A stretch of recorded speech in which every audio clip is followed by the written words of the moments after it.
Trying to figure out how you should structure your Google Ads account correctly can feel like an absolute maze.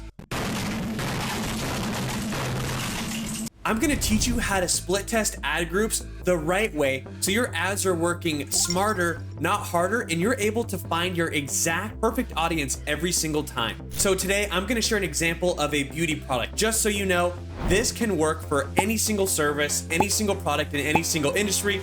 This is just an example that I thought of. So let's just say that you're selling a hydrating facial moisturizer with SPF 30 with all natural ingredients. You might actually have 7 different buyers that all want your product, but for a completely different reason. And that's going to determine what they look up and what ads appeal to them when they see you in the search. So it's important to have each of these reasons separated into their own ad groups, because each ad group is going to have different keywords, and those keywords are what triggered when someone makes a search. So you can make sure that you're showing them an ad that is intentional and directly for them every single time. For potential buyer 1, you might have an anti-aging enthusiast who wants to prevent wrinkles and maintain youthful young skin. So they might look up something like moisturizer to prevent wrinkles.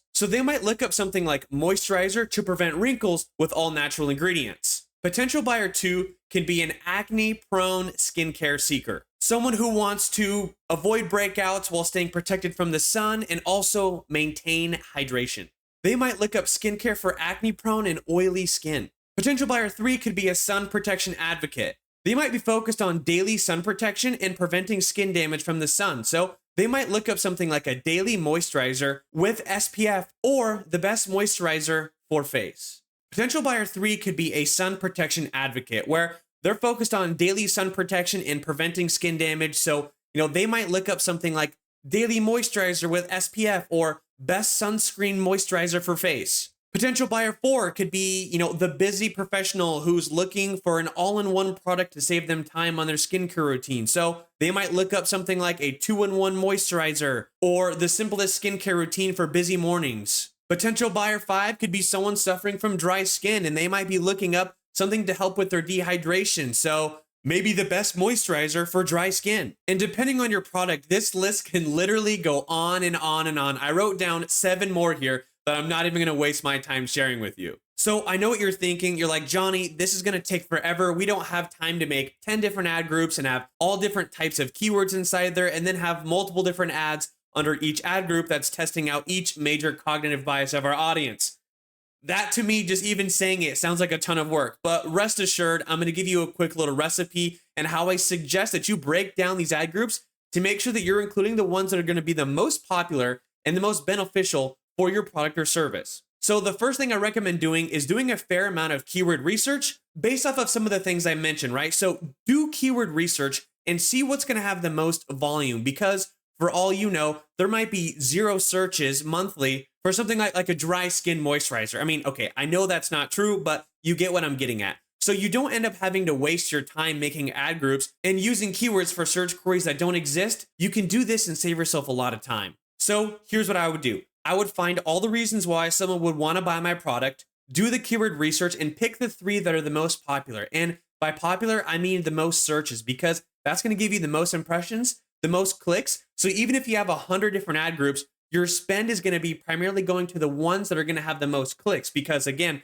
that's how Google charges you. In my experience running Google Ads for the health, wellness, and beauty e-commerce industry, along with almost a dozen other industries, I have found that this is an extremely powerful way to map out your Google Ads accounts, because now you're not just selling your product or service to everyone, but now you're selling your product or service in a way that's catered to exactly what someone is looking up, because again, that's the reason why they want your product. So this is a way for you to separate your different types of buyers. So then each ad group is going to have different ads based on those keywords and based on the reason why people want to buy your product or service. So now when someone is looking for a product like yours, so now they're going to receive ads for the exact same thing that they looked up. So now someone who's looking up for a dehydrated face moisturizer fix is not going to be getting SPF anti-aging facial moisturizer spray. Do you get what I'm getting at? Anyways, long story short, in my experience, I have had the most success when I am able to be more intentional with my ads. And this is an amazingly efficient way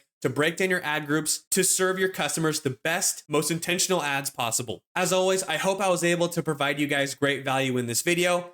If you want me to do a Google Ads audit for you, or if you want me to run your Google Ads for you, I have a couple links for you in the description below. If you have any other questions, feel free to comment on this video. Also, if you're like, Johnny, I'm in the health and wellness or the beauty e-commerce industry and I am eager to learn more from you, I have 2 free PDF courses that are on my website, and those links are also in the description. So again, thank you all for watching, and I'll see you in the next video.